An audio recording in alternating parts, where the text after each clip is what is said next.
everybody, I'm Amy, this is my wife Maggie, and Hello. together we are ThinkerThemer, and today we are excited to share with you 3 new card games that just came onto our radar. I'm not sure if all of them are readily available yet in retail, but we'll provide links below with everything we know.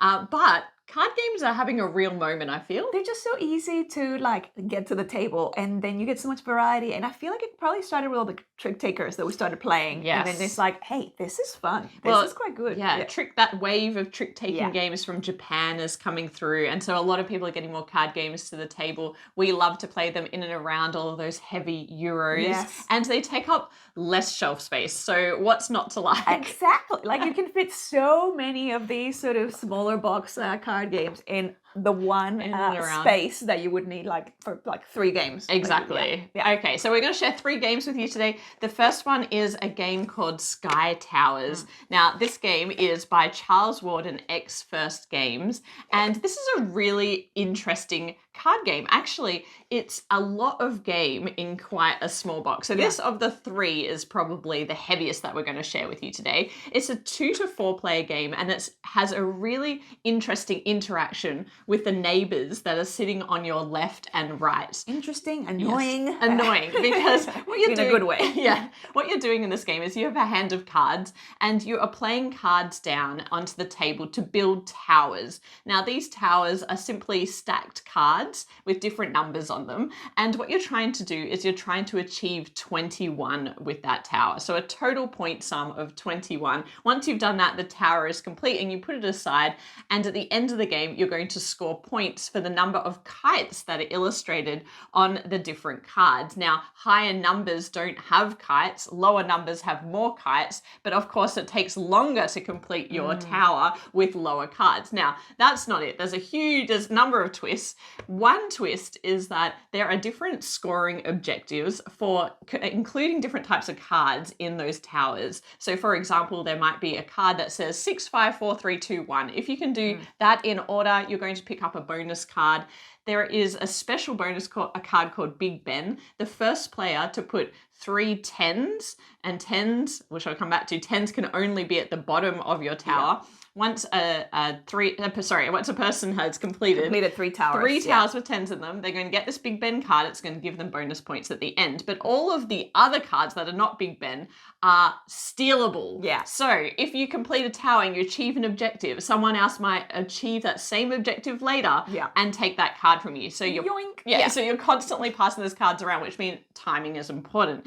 Now, the second thing is that every time you play a card down, it's going to have some kind of power or ability. So for example, if you play a 3 down onto a tower, you get to peek at the next card on top of the deck. And then you might use, because you get 2 actions every turn, you might use your second one to then, draw that card because you're like, I know I need that card.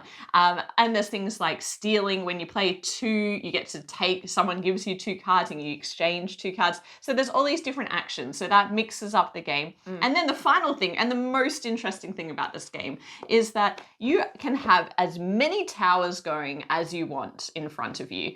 And the tower to your left, the top card on that tower is going to block your opponent on your left, your neighbor on your left, from playing that card. And likewise for your rightmost tower, your neighbor on your right can't play the card that's placed on top of there. So people get blocked. So you're constantly looking at, what has my neighbor got there on the left and on the right that I can't play? And then you've got cards, the 8s and 9s, that are able to be played in order to get yourself out of that situation. Those are probably my favorites, because I love being able to go, no, that's enough. Like you can actually play that onto someone else's tower. So you could play it on your own and then obviously build up those towers quicker. But I prefer to play it on someone else if they're blocking me from a particular number. I go, no, that's enough. And this is a game that once you get the hang of it, there's quite a lot to learn in terms of those objectives and the way that the numbers work. But it looks overwhelming. You'll see in our B-roll, there's quite a lot of cards on the center of the table. They do have a introductory kind of sheet that allows you to work those objectives and powers in slowly. Yeah, level it up sort of gradually. Yeah. But we didn't do that. We went straight in, and actually, once you get playing, it's not too difficult to learn. And you have all the cards there as reference. So you're like, oh, wait a second, what does ThinkerThemer do again? Oh, yeah, that's right, it does that. And Now the time on the box is 25 minutes. I've found that to be undershot. I think it is a longer experience than that. Even at 2 players, you do go through the entire deck of cards before the game ends, which is quite a lot of cards. So I do feel like it's a bit longer than that. But I like that it's a bit longer than that because this feels like a real, like, almost total game night experience. Yeah, it feels like a medium complexity game. You're like, oh, okay, that was good. The more you play it, the more those layers kind of peeling. You work out how to really mess with your opponents because you can see that they're trying to achieve something, and then you block them on that side. So it becomes a lot more interactive. I really like high interactivity in this game, and for that reason, I like it at a higher player count. 2 players is good. You end up blocking your opponent on the left and right hand side. I found that then feels even more strategic because it's like you have the one opponent and you can really mess up with like, oh, I can very much see this is what you need. I'm just going to put that on this side, and you need this other one. I'm going to put it on the other side, and then whereas if you have more people, it's harder to you control. can't fully block someone. You kind of half blocking. That's true, but you also have more competition for all of those objectives. So I liked the way that was constantly in flux. But anyway, that is Sky Towers. So yeah, a really, really fun experience, and I've just actually enjoyed the way that our friends have enjoyed this game. Like, people want to play it more, and it just has that substantial feeling. So yeah, really cool game, Sky Towers. Now, the next little game is the complete opposite of that. It's a little game called Fairy. Super light, super quick. It's a perfect icebreaker for any kind of like energizing moment in your gaming night. This is a game by Marshu. It's actually a remake of a Japanese game. It's by All Play, and All Play are doing an excellent job of finding great designers in Japan and helping them reskin their products and bring them to a wider audience, English-speaking audience. The artwork on Fairies is by Sai Beppu, which those who play a lot of Japanese games. I feel if Sai does like most Japanese card games. I feel like most of the ones that I go, that is such a cute box. Like, it's art by Sai Beppu. Of course. But also the same illustrator as Nana as well, if you've played that one. But anyway, Fairy is a game that is so easy to teach, and it plays up to 10 people. And I think that's, one of the major benefits of this game is you teach it, you play it in like 5 minutes. Very low barrier to entry. Yes. And the best part about this game are the little scorecards, because in this game you hold the scorecard with your left hand if you're right-handed, and you put your thumb on 0, and that's the counter for your score. As you gain points, you're going to slide your thumb along the score track to keep track, or if you lose points, you're going backwards. But essentially, you're holding this the whole time. Now, you need your other hand, because what you're going to be doing in this game is at the same time we're going to go 1, 2, 3, and we're going to make a hand action, and basically we're trying to predict which card is going to be next in the sequence of cards. So for example, if this green 9 was down in front of us, in front of the whole group, we are betting on whether the next card is going to be higher, lower, the same suit, or a fairy card, because in the deck there are 3 fairy cards, 1 for each of the 3 suits. And they're cool and shiny too. They're shiny. You really feel like you've caught a fairy. It's like, Yeah, and you're going to get points if you predict correctly. That's the entire game. You lose 1 point if you get the prediction wrong, and the first person to get to 24 points, or when all 3 fairies have been revealed from the deck, that's the end of the game. Yeah. And essentially, that is it.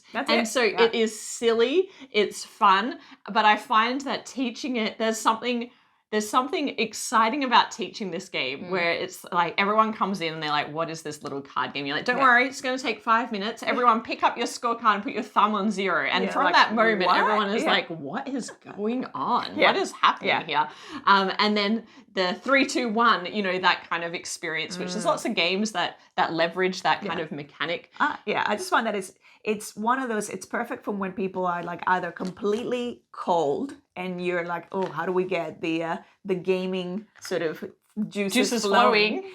Or at the end of the night when everyone's like brain dead and it's like, I couldn't possibly, it's like, let's just one more. Because then it just sort of has this like really positive, really like laughing and go, oh no, I can't believe it. What are the chances? Come on. Like that. Yeah. It's quite nice. This is going to be a pick for me at cons as well because perfect for that. Playing up to 10 people and it only takes 5 minutes and it doesn't get longer when you have more people. So you can just grab everybody. I've played this now at my workplace and it's been such a hit because, you know, we've got, sometimes people will be like, oh, I'm too busy. Like I can't take a break. It's like, come on, this takes 5 minutes. And then it really does re-energize the room. Perfect for those occasions. For work, for if you're out at like a restaurant or a bar or whatever, and you're like, oh, very quickly, like it doesn't take really any space. So it's like perfect for that. And if you haven't heard about Allplay's Tiny Box series, I'm pretty sure this is coming out as part of their Kickstarter plans for their next few Kickstarter campaigns. And I believe this is going to be quite cheap. So my understanding is they wanted to create a series of games that cost around, and please don't quote me on this, I think it's around $6. Wow. So they're going to be extremely cheap, and I think they're going to come bundled with certain packs and things they do as a little inclusion. So at that price, I don't know, it's a lot of fun. I'll say affordable and not cheap because the actual production of it is really nice. Like the actual finishing of the box, the cards themselves are quite, you know, they're nice. So it is really nice. So it's not a cheap thing that you're taking. Oh, it's and an the little affordable. fairies. The fairies really make it, those the little gold touches. Yeah. So the last game is one called Confusing Lands. So this is a 2-player only game. And this game is essentially an 18-deck game where you are going to be taking these, the cards have, they're double-sided. So one side will have different types of terrains. The other side will have types of terrains and an objective. So as you start the game, you're going to have, everyone starts with 2 cards. And there's going to be, one of the cards is going to be revealed as the shared objective for both players by the end of the game. And then you're going to be taking turns essentially creating your own landscape by melding, so choosing one of the 2 cards, playing it down in that way where you have to always at least overlap 1 square, and you can never overlap so that you block any of the existing objectives that you may have played on your land.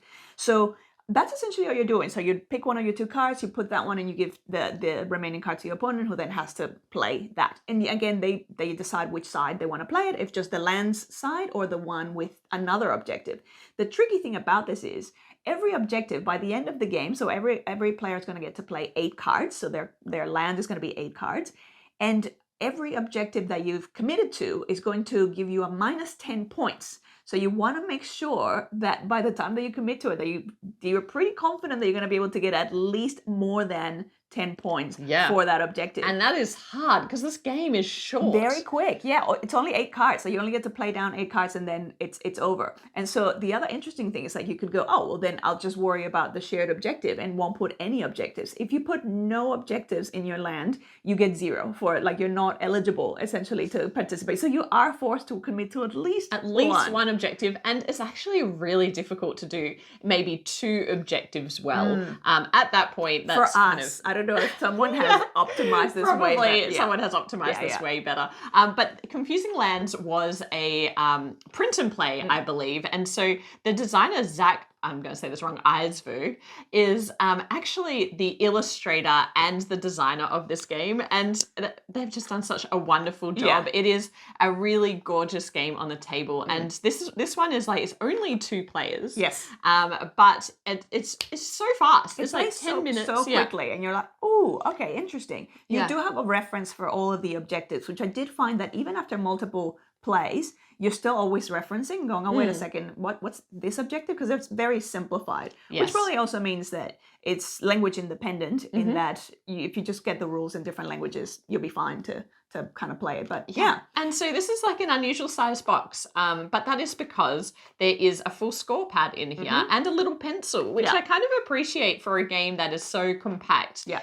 You know, you've got just one deck of cards, a score pad and a pencil, but at least everything you need is there in the box. So if you were to take this traveling, I could see this being a hit if you're, you know, like sitting in an airport and there's just the two of you and you want to get a quick little game out. This is really fun. I'm not very good at this game. Neither am I. I'm better than you. Like it's like wait, I won every game. You win every time. But I don't feel good at this game. Yeah, and I think that's it. There's a lot of tension in the puzzle itself because you're constantly given this other card from your opponent and you're like, where am I going to put that? I don't know what I'm doing. I have the opposite experience where I feel really good while I'm playing. Like, this is going to be great. Maybe that's the problem. You feel too good about it. I'm too overconfident as I'm playing. I just get excited by the potential and going, ooh, okay, maybe I will be able to make this. And there's like, oh no, that's 8 cards and it's over. And that's a -5 points now for me for that objective. Or like, it's a really cute game. I also mentioned this other one very simple thing, you know, with small boxes, often if you have not a lot of weight in them and you close them, it's like there's no opening them again. It's just it's shut forever. Yeah. This very, very simple little innovation here of just having it is. It's like of just having that little gap so that you can always put your finger there to hold the base one. Like, that just makes life so much easier, because I had that moment of panic the other day where I closed it and all the components were out and I was like, oh no. What have I done? I looked over and I was like, thank goodness for whoever thought of doing that little reach. It's a small thing. It's a small thing, but it makes a big difference. So it's confusing lands. So I want to talk about these 3 games together. They're all very new and they are all very different. Yes. And so which ones are for you is really going to depend on the type of occasions that you have and the type of gamer that you are. Sky Towers is a meatier experience. It's probably got a bigger learning curve. It takes a little bit longer to get into the game, and it's going to satisfy those people that really want to think about their turns and have that more strategic kind of planning, but it's still not overly heavy. It's still a card game, but it just has more meat on the bones if you're looking for something that's a great little strategy game that can span kind of new gamers all the way through to experienced gamers. I think that Sky Towers and is it really requires great a lot more, like more brain power. You kind of need to be paying attention and double checking on, exactly. And then Fairy is just the opposite of that. These are the 2 ends of the spectrum.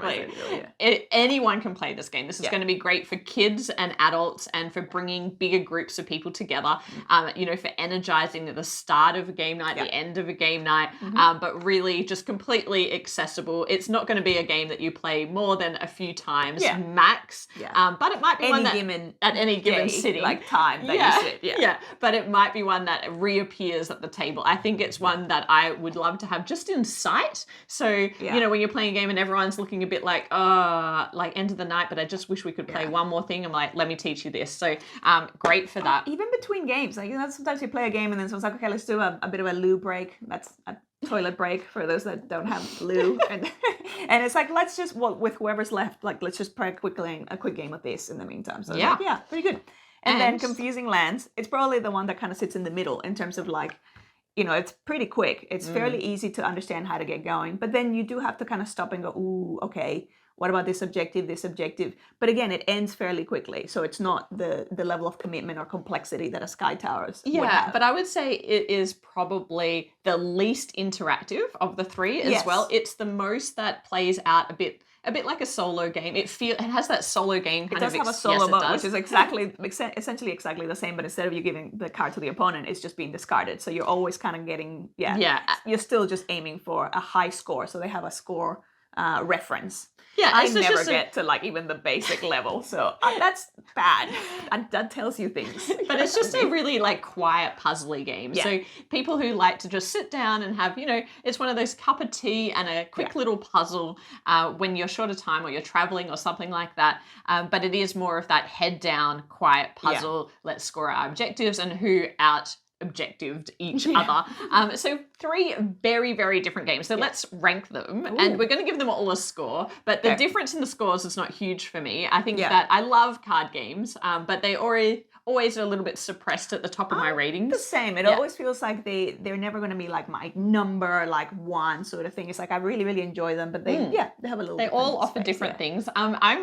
My ranking, I'm just going to quickly talk about my ranking. My ranking is number 1 is probably Sky Towers. My number 2 is Fairy. And my number 3 is Confusing Lands. But they're all great games. I think it would be around a 7.9 and then a 7.5, 7.4-ish for these two. But yeah, I love all 3. They just offer like a great variety of experience. Yeah. Okay. So which 7 is, because I'm going to have to probably put this on the screen somehow. So what's your number? Ranking. What's the rating number? So you said 7.9. Yeah. I'd say 7.5.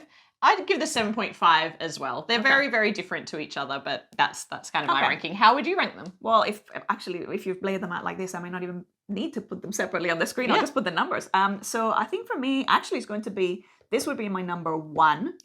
So Confusing Lands would be my number 1. Yes. The Quiet Game. You're putting it at the end. Oh, I don't know. It's backwards. That's fine. So this would be my number 1. I'm putting closer to you. Which would be like a 7. I'm going to give it a 7.8 from me. So, because I really enjoy this one. Then my number 2 would be Sky Towers. I could have predicted this ranking. You probably would have. And so I'll give Sky Towers like a 7.7 as well. Like I really like these two a fair bit. And then Fairy I enjoy, but again, it's a thing of like, is it a little bit too fun for me? I have this thing with like when something's a bit too fun. And I don't have that fun aversion that I have usually with fun games, but it does end up ranking a little bit lower. I'm going to give it a 7.4 for Fairy. But again, like I'll play this one. I feel like this is a very extroverted game. This is a very introverted game. And this is going to combine the extrovert and introvert in the middle. One. Yeah. So that is 3 new games that are hitting shelves really soon. Some of them might be a little more independent and harder to find, but as much as we can, we'll provide information down below. So we hope you enjoyed this video. If you did, please like the video, subscribe to the channel if you haven't already, and we'll be back with more board game content soon. But otherwise, bye for now. Bye.